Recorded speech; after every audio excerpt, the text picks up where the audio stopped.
आज मैं आपके सामने एक बढ़िया टॉपिक लेकर आया हूँ। आज बात करने वाले हैं कैलाश पर्वत के बारे में।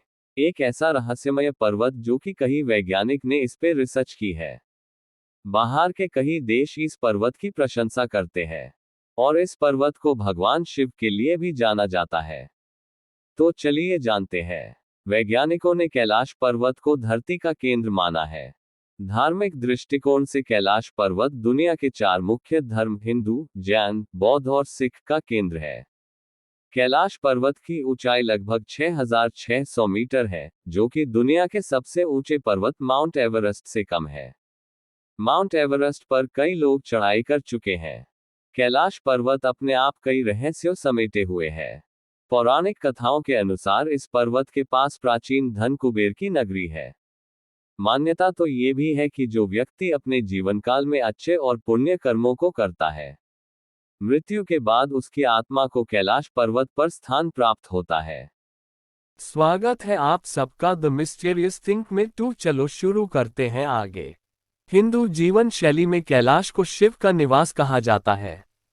योगिक संस्कृति में हम शिव को ईश्वर की तरह नहीं देखते, हम उन्हें प्रथम योगी या आदि योगी मानते हैं। साथ ही वह आदिगुरु या प्रथम गुरु भी थे।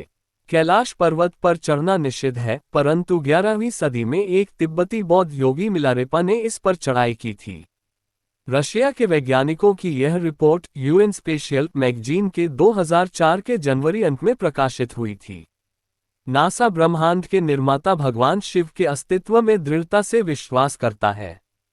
भगवान शिव किस बात पर क्रोधित होते हैं? वेद भगवान शिव का वर्णन कैसे करते हैं? भगवान शिव को महाकाल भी क्यों कहा जाता है? ऐसे अनेक रहस्य हैं जिस पर नासा अध्ययन कर रहा है। कैलाश पर शिव जी का निवास है, इसलिए कोई जीवित व्यक्ति इस पर्वत पर नहीं चढ़ सकता। ऐसा भी देखा गया है कि कैलाश पर्वत पर थोड़ा चढ़ते ही व्यक्ति दिशाहीन हो जाता है और बिना दिशा के पर्वत पर चढ़ना असंभव है। वर्तमान में पुरंग, जिसे तकलाकोट के नाम से भी जाना जाता है, भारत के उत्तराखंड राज्य का एक शहर है जो कैलाश पर्वत की सबसे निकटतम बस्ती है। इसमें कैलाश पर्वत की हल्की सी झलक मिलती है। पुराणों में कहा गया है कि समुद्र मंथन के समय जो विष निकला था, उसे भगवान शिव ने निगला नहीं बल्कि कंठ में रख दिया था। ये विष इतना गर्म था कि इससे शिव को गर्मी लगने लगी और वे कैलाश पर्वत चले गए। विष की गर्मी को कम करने के लिए भगवान शिव ने भांग का सेवन किया था। कैलाश पर्वत तिब्बत में स्थित है और इसका तिब्बती नाम गैंग रिनपोछे है। रिनपोछे शब्द का मूलतः अर्थ है बहुमूल्य। शिव के माता पिता के बारे में बहुत कम लोगों को ही पता है। शिव महापुराण के प्रकरण के अनुसार भगवान शिव की माता श्री दुर्गा देवी और पिता सदाशिव यानी काल ब्रह्मा हैं। कैलाश यात्रा के लिए हेलीकॉप्टरों का उपयोग किया जा सकता है, जिसके लिए काठमांडू से नेपालगंज सिमिकोट की यात्रा करनी पड़ती है। लेकिन ये यात्रा मानसरोवर तक ही की जा सकती है। मानसरोवर पहुंचने के लिए land cruiser, land rover, Thar आदि जैसे मजबूत वाहन होने चाहिए। कैलाश पर्वत के आसपास कई रहस्य हैं, जिनमें सूर्य और चंद्रमा के साथ झीलों की अनोखी समानता भी शामिल है। कुछ का मानना है कि झीलों का निर्माण उल्कापिंड के प्रभाव से हुआ है, जबकि अन्य का मानना है कि ये प्राकृतिक संरचनाएं हैं। अपनी उत्पत्ति के बावजूद झीलें वास्तव में देखने लायक हैं। कैलाश पर्वत की 4 दिशाओं से 4 नदियों ब्रह्मपुत्र, सिंधु, सतलज और कर्नाली का उद्गम हुआ है। इन नदियों से ही गंगा, सरस्वती समेत अन्य नदियां निकली हैं। कैलाश के चारों दिशाओं में विभिन्न जानवरों के मुख हैं, जिसमें से नदियों का उद्गम होता है। इसके पूर्व में अश्वमुख है, पश्चिम में हाथी का मुख, उत्तर में सिंह का मुख और दक्षिण में मोर का मुख है। यह एक ऐसा भी केंद्र है जिसे एक्सिस मुंडी कहा जाता है।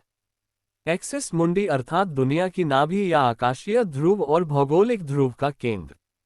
यह आकाश और पृथ्वी के बीच संबंध का एक बिंदु है, जहां 10 दिशाएं मिल जाती हैं। रशिया के वैज्ञानिकों के अनुसार एक्सिस मुंडी वह स्थान है जहां अलौकिक शक्ति का प्रवाह होता है और आप उन शक्तियों के साथ संपर्क कर सकते हैं। हिमालय वासियों का कहना है कि हिमालय पर यति मानव रहता है। कोई इसे भूरा भालू कहता है, कोई जंगली मानव तो कोई हिम मानव। ये धारणा प्रचलित है कि यह लोगों को मारकर खा जाता है। कुछ वैज्ञानिक इसे निंडरथल मानव मानते हैं।